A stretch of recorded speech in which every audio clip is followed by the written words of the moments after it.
sanot na basahon ko tagaan. Mayong gabi sa tanan. In behave.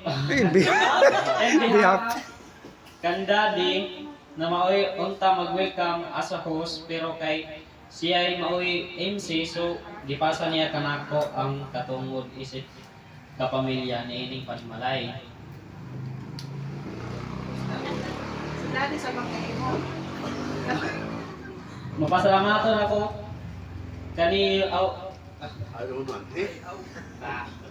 mapasalamatan kaayo pong nga nagkita-kita kita pag-usab karong gabi una.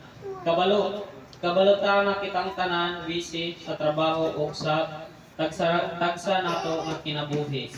Pero tungod sa Pasko nanganig gyud ta og sa oras para sa usab-usab. Dili ang mga regalo, pagkaon o ang pinaka-importante karong gabi o natong di Sino mo kabasa? kamatuoran o nga kompleto ta o hinausa isip usa ka pamilya mao i-enjoy nato ni nga gabi pagkaon mag-celebrate sa gugma nga nagbukso karatong tanan. Welcome sa atong family Christmas party.